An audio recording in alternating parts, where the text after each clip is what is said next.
Good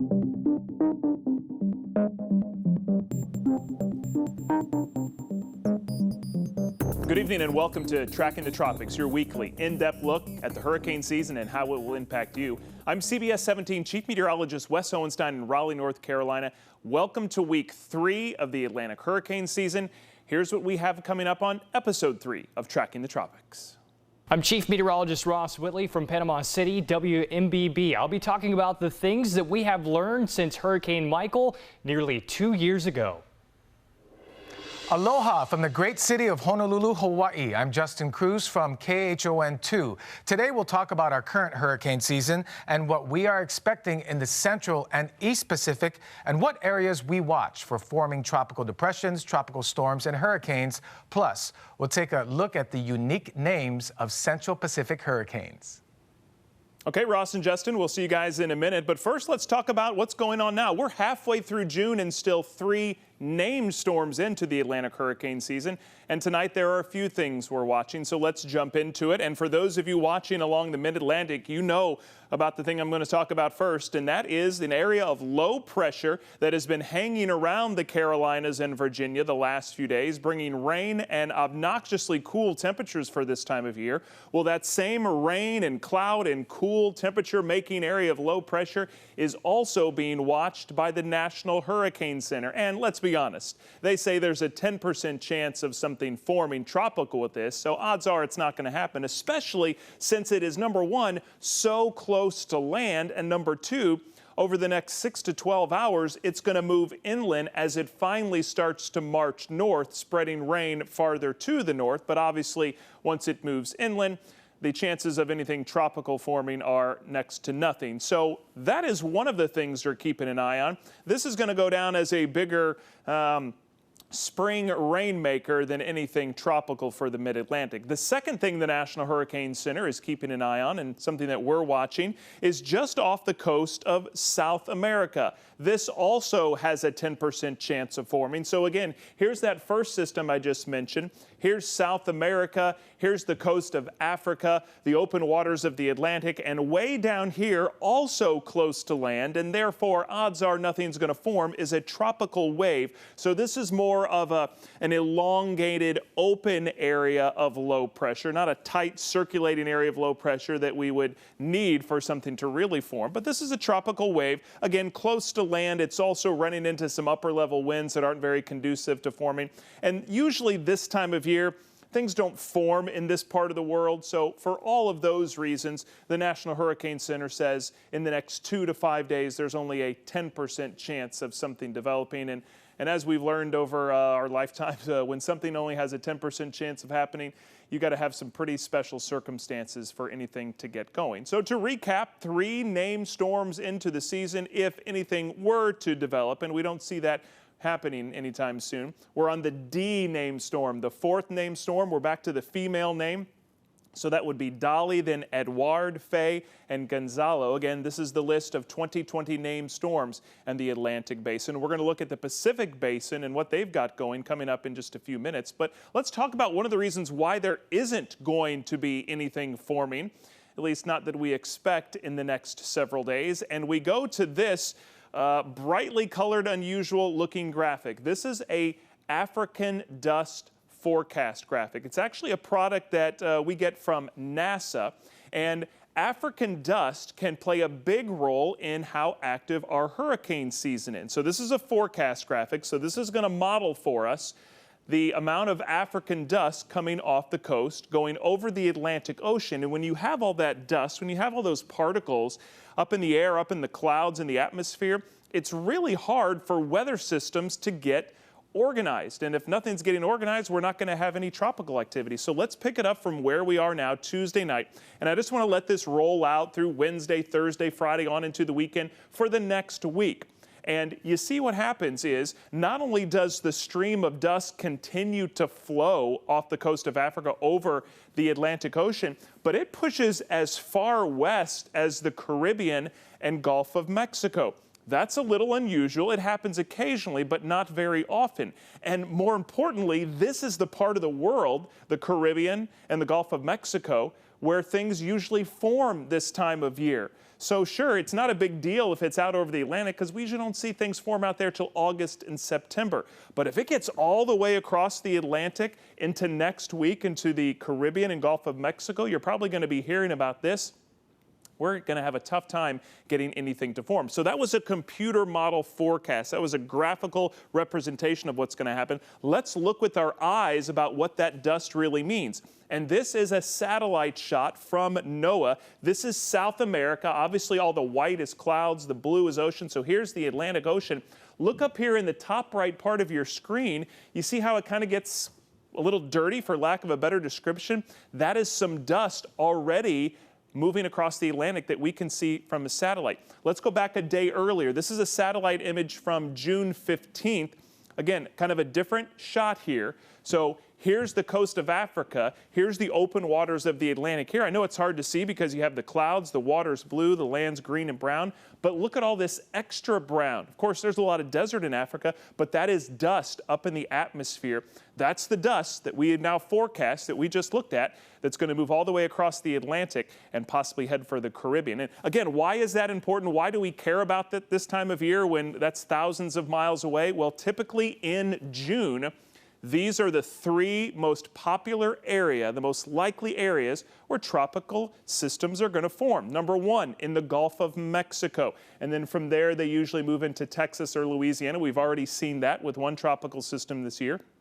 The second place we see activity is the Western Caribbean. Again, water warmer there, the winds in the upper atmosphere usually a little calmer. And the third place is just around the Bahamas and just off the coast of the southeast United States. So again, if all that African dust is coming all the way over to the Caribbean, preventing things from forming in this area where they normally form, we could be pretty bored tracking the tropics over the next couple of weeks, but again, that's not something that we're complaining about. So again, this time of year, as we look at tropical activity and when hurricanes form throughout the season, we all know the most popular time, the most likely time when activity really ramps up is in August, September. But June only accounts for 2% of hurricanes forming over time. So it's a low amount of hurricanes forming already, and now we're adding in African dust that's going to limit activity everywhere. So before we get to our first guest tonight, I want to take you back 2 years to a time that was very active, and Hurricane Michael. The major hurricane hit the Florida Panhandle in October of 2018. It made landfall as a Category 5 near Florida's Mexico Beach and Tyndall Air Force Base before making its way up north. Michael was the first Cat 5 storm to strike the continental U.S. since Hurricane Andrew in 1992, and only the fourth Cat 5 ever to hit the United States. And our first guest was right in the middle of Hurricane Michael. Joining us from Panama City, Florida, WMBB Chief Meteorologist Ross Whitley. Ross, you've got some new information to share with us concerning Michael that you learned in the off-season. But we're still in the middle of a pandemic, and you guys have got some of the best beaches in the world in your backyard, and it's vacation time. So I want to start with this. What's going on your beaches considering everything going on in the world? Yeah, we've been relatively lucky as far as case numbers here. Is the relatively rural area, the Panhandle itself. So our case numbers have been low, and we were one of the first beaches to reopen after shutting everything down back in March. And that meant that people wanted to come vacation. So we've had quite a bit of resurgence from vacationers back to the beaches because, as you said, they are some of the most beautiful beaches in the world. And I'm not going to argue with you there. People are out and about. They're enjoying the beaches. And for the most part, there is, still guidelines having to be followed in restaurants. And even still out on the beach. But when you think about it, if you're out on the beach, in general, you're not really on top of each other. You usually have a good bit of spacing. So I would say for the most part, you do have at least some kind of CDC recommended guidelines still being adhered to here. But it is definitely a trying time. And as you said, just following about 2 years since Hurricane Michael, the area is still recovering. So on the economic side of things, we definitely needed the tourism to come back. And thankfully, we do have that tourism in place. But, you have to follow the numbers, and hopefully we continue to be safe as we do things, at least here in the Panhandle of Florida.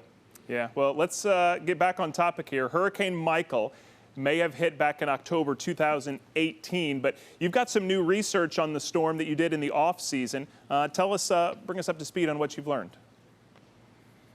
Yeah, I've been doing some casework for some lawyers in and around town, and unfortunately, we're still talking about people that are dealing with insurance claims. And one of the biggest things that has been coming into light for me is the fact that I've been able to get some hurricane archived data. So let's take a look at that hurricane archive data that I have here. And this is Hurricane Michael as it moved inland. Now, I do have it sped up over a 12-hour period, but I want to give you most interesting thing to me here is Mexico Beach, because that's where it really made landfall, is Mexico Beach and Tyndall Air Force Base. So Mexico Beach coming into frame and reference here. And for reference, as we get to the peak winds of this hurricane, it happened at about 12:14. So that's before the eye wall intersected the coast, and it's in that band right there. That's when the highest wind speeds were measured, at least by barometric pressure reading,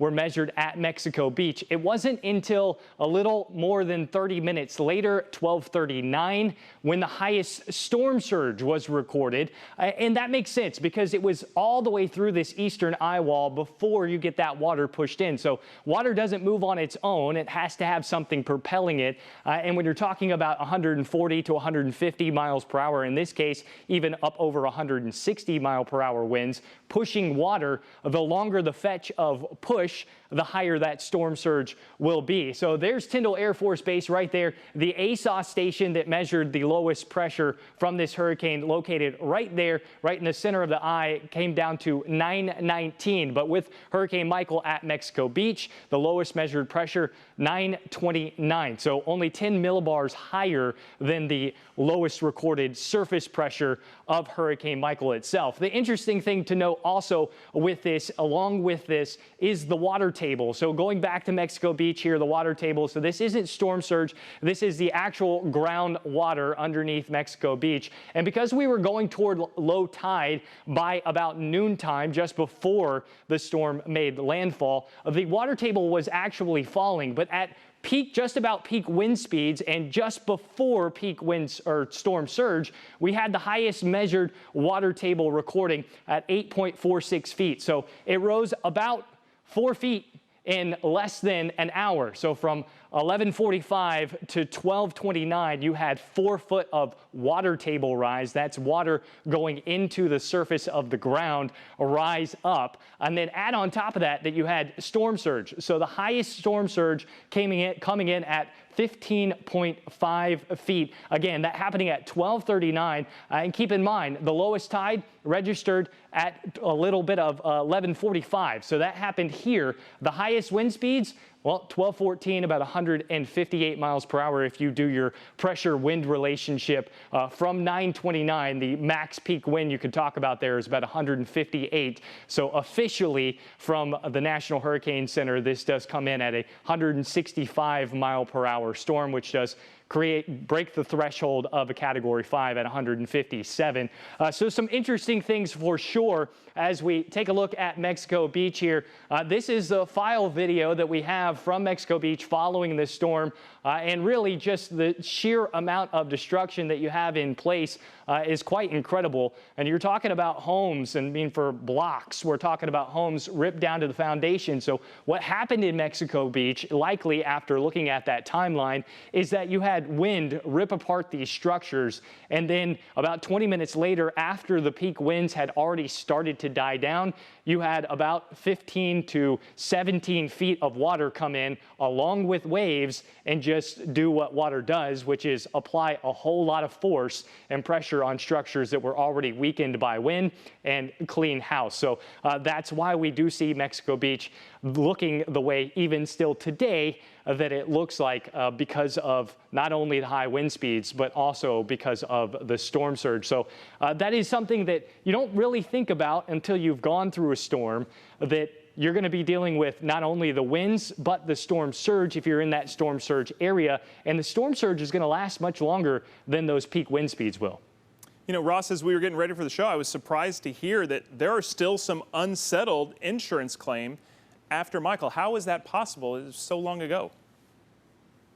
Yeah, well, we're nearly 2 years removed, and you don't have just some. You have a lot of cases out there where insurance companies are basically trying to find any possible way that they can get out of paying an insurance claim. And in the case of Mexico Beach, surprisingly, a lot of those homes were about 10 to 17 or even 20 feet above sea level, meaning that if you put up them in a zone, they wouldn't meet that 100-year flood zone. So some of those people that lost their house completely because of storm surge and because of wind, they didn't have flood insurance at all because they weren't even allowed to buy flood insurance because they weren't in that 100-year flood zone. So that's part of the issue, is that you have an insurance company that's saying basically you're not covered with your homeowner insurance for flood, and obviously water did the majority of the damage. But in my case, and at least in being able to look back at the data, we can say, well, not so fast. Wind also did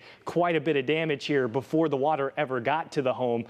So that's helping out some people with claims. But in reality, it's just, you know, insurance companies doing what insurance companies do. And if it's not covered, they're not going to pay for it. So that really does bring you into light of you really need to dive deep into your coverage plan, especially if you're in an area that is prone to hurricanes. Even if you're in an area that hasn't seen a hurricane in a long time, you need to look and see exactly what your coverage does cover for your home. Good reminder, Ross. And I'll get you out of here on this one. Can you still drive around town today and see places that need cleaned up and rebuilt after Michael 20 months ago? Yeah, absolutely. I mean, the city council and our county has done a pretty good job with code enforcement. And really now they're going back through, and the people that obviously are still dealing with insurance companies, they haven't touched their home. The people that haven't got that payment back, they've either rebuilt, torn down, or they've left, and code enforcement has taken that. But the biggest thing that you really notice when you're driving around, and something that's not going to change really in the next 10 to 15 years, is just the sheer amount of trees that we still have down and the lack of tree canopy. And what the lasting effect will be is fire danger across the area, because we lost approximately about 90 million trees across the area, and that's a whole lot of lumber that is on the ground. So if we have a bad wildfire season in an area that was affected by Hurricane Michael, then that's going to be a real issue, because we both know that we're not going to see those trees cleaned up anytime soon. They're going to be sitting there until they rot completely away, and that obviously is a huge ordeal for our forestry department here, which really does a good job of controlling wildfires. But if you're dealing with downed trees, a 10-acre fire that used to be contained on a wet typical day is still turning into a 100-acre fire. We've seen that in the last couple of months here, is that those 10-acre fires do quickly turn into a 100-acre fire just because they can't get out and get those fire lines cleared because they have so many trees they have to go through. Hurricanes resulting in worse wildfires, something a lot of us may have not thought of. Good stuff, Ross. Thanks for spending some time with us tonight. That's Ross Whitley down in Panama City, Florida. All right, let's do some hurricane history. So we're halfway through June. It's the 16th of June. But on this day, back in 1972, the National Hurricane Center upgraded Hurricane Agnes. It was over Central America and moved out over the warm waters of the Western Caribbean and the Gulf of Mexico, and was upgraded on this day back in 1972 to Hurricane Agnes. And back in 1972, we did not have great satellites orbiting our planet looking down at the storms that we have today. And that's actually a really good-looking, well-defined, eventual Category 1 hurricane. A very strange path. I want to show that to you before we head about 5,000 miles away to Hawaii for our next guest. And again, it formed back in 1972 in June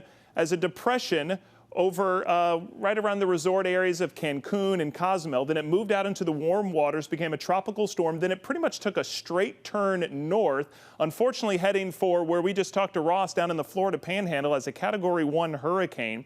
And then it took a right turn. It brought a bunch of rain as a depression to the mid-Atlantic, and then it reformed into a tropical storm near the Outer Banks. It kind of looped out over water and then came into the Pennsylvania, New York area. And I know this sounds strange, but Pennsylvania was devastated by Hurricane Agnes. Now, it wasn't Hurricane Agnes anymore, but parts of Pennsylvania had more than 19 inches of rain. They had more deaths than anyone in the United States for a storm that started down in the Western Caribbean. More than 50 people died in Pennsylvania. It did a lot of damage with flooding. Again, unfortunately, just a devastating storm back in June of 1972. Let's get to our next guest tonight on Tracking the Tropics. I'd like to welcome in KHON2 Chief Meteorologist Justin Cruz. He joins us now from Hawaii on Tracking the Tropics. Justin, before we jump into Pacific hurricanes, I want to ask you about the pandemic because I know it impacts Hawaii and the islands a lot differently. The Hawaii Tourism Authority back in May posted this, and I put it on my Facebook page. They had about 900 people arrive in Hawaii on May 12th. But a year ago, they had 30,000 people arriving into Hawaii. How has the pandemic been impacting you guys over there? Well, just like it impacted, the mainland, it has been devastating for our economy here. Hawaii has two main sources of industry. We have tourism and we have the military, and tourism pretty much has come to a complete halt. If you look at Waikiki right now, hotels are completely shut down. Again, those visitor arrival numbers going from 30,000 to less than 1,000 a day. And on top of that, there is a mandatory 14-day quarantine for any visitor that comes to the state of Hawaii. So the minute you get off the plane, you have to hunker down in a hotel. You're checked on by authorities and in certain cases, the National Guard. And so there's nowhere to go, really, if you come to the Hawaiian Islands, at least for now. And today, actually, was the first day that the governor lifted the 14-day quarantine for neighbor island travel. Up till this point, you couldn't even fly to Maui, Kauai, or the Big Island without being quarantined, even as a local. So things are starting to slowly open up. We have the aloha spirit here in Hawaii. We take care of each other. It's been painful, but we're all going to get through this as a state, as an island, and of course, as a country. Yeah, and I know we're here to talk about hurricanes, but that was an obvious question that I know a lot of us were curious about how it's going over there. So let's talk hurricanes. We've got an above average forecast here on the Atlantic hurricane side for the season. Tell us about the forecast on the Pacific side. All right, for the Central Pacific hurricane season for this year, we're expecting anywhere from 2 to 6 tropical cyclones. And of course, this includes anything such as a tropical depression, a tropical storm, or an actual hurricane. 2 to 6 cyclones that either form in the Central Pacific or move in from the East Pacific. And that's very important because most of the systems that we see actually don't form in Hawaii's backyard, which is the Central Pacific. They form near Mexico and they move into the Central Pacific. So 2 to 6 tropical cyclones, a 75% chance of a below or near normal season. Normally we'll see about 4 to 6, and there's a 25% chance of a higher than normal season. The reason why this is going to be near normal or below normal is because we're not seeing evidence of an El Nino. El Ninos really affect our hurricane season here, and El Nino, of course, is warm waters near the equator, and of course, with those warm waters, we have a higher chance of not only cyclones forming, but staying alive, and they make a long trek to the state of Hawaii. We track 2/3 of the Pacific right from Hawaii. So Hawaii is about 2,000, maybe almost 3,000 miles away from the breeding grounds of these tropical cyclones. So what we look for are disturbances and thunderstorm activity that persists longer than a day, and then they start spinning. Now, right now, we have thunderstorm activity in an area called the Intertropical Convergence Zone, ITCZ for short, and you can see all of the thunderstorm activity right now. Thankfully, at this point, none of them, this week at least, looks like it's going to form into any kind of tropical system. But this is definitely where the breeding grounds for hurricanes and tropical cyclones are. And at times, they'll get they'll get together and they'll actually make that 2,000-mile trek into the Central Pacific, and at times they'll come very, very close or hit the Hawaiian Islands. That being said, we are small targets. Hawaii is a very small target in a huge Pacific Ocean. Unlike the Gulf of Mexico, when you get a tropical system there, whether it be a depression, a storm, or a hurricane, there's a lot of land that that system could potentially go into. So we're very, very small targets. That being said, there has been a history of hurricanes and tropical systems near the islands or even moving into the islands. But thankfully, we have a lot of wind shear here, and that wind shear is kind of our protection. So wind shear, to put it in the simplest form, we have surface trade winds coming in at sea level in one direction, and then upper altitude winds in another direction, and that's our saving grace. That's what really protects us here in the Hawaiian Islands. So that's what we're tracking 6 months out of the year, the breeding grounds, and hopefully not, but at times they do form and move and hit the Hawaiian Islands. So, Justin, you guys have a different forecast, more below average, while the Atlantic side has more of an above average. So different forecast, but you guys also have a different set of names. Talk about the Pacific hurricane names and how they're so different. Sure. So we track both the East Pacific and the Central Pacific. And in the East Pacific, you know, they do the alphabetical list. Every year, start with A. We've already had an Amanda. Up next is Boris and Christina. In the Hawaiian Islands and the Central Pacific, it's kind of rare for a system to form, maybe once a year on average. But we use Hawaiian names, and we don't go on a new list every single year like we do in the East Pacific and in the Atlantic. We just have 4 lists. They're alphabetical order, and Hawaiian language only has 12 letters. Next one on the list is Hone, and then Iona, and then Keli. And we just go one after the other. We don't restart with a new list because we don't have a lot of systems that actually form in the Central Pacific. Again, most of the systems form in the East Pacific and make their way to the Hawaiian Islands. Interesting. I'm learning something new tonight too, Justin. I want to ask you about, how hurricanes, because hurricanes all over the world are the same, but how it impacts you guys in Hawaii because you're so isolated and you are an island chain. How is it different for you guys? Yeah, it's really rough for us because we're so far away from the U.S. mainland that if we do get hit with a hurricane, we've got to be really prepared. I mean, we need 2 weeks of reserves, food, medicine. If a hurricane does hit us and the power goes out and the airport closes and the ports close, we are isolated. In fact, even the neighbor islands would be even more isolated because everything moves from the U.S. mainland or internationally into Honolulu's port and is distributed from there. So we've got to be very, very prepared in case one of these systems do hit, because it could be a few weeks before we can get supplies, and it could be a few weeks before even power is restored. Of course, that's going to be one of the first priorities of the government, is to make sure that the airports reopen as soon as possible and are powered up. Same with the ports. But restarting after a hurricane and getting new supplies could be problematic. It could be weeks before we could get the shipping up again. So we've got to be very prepared in the Hawaiian Islands.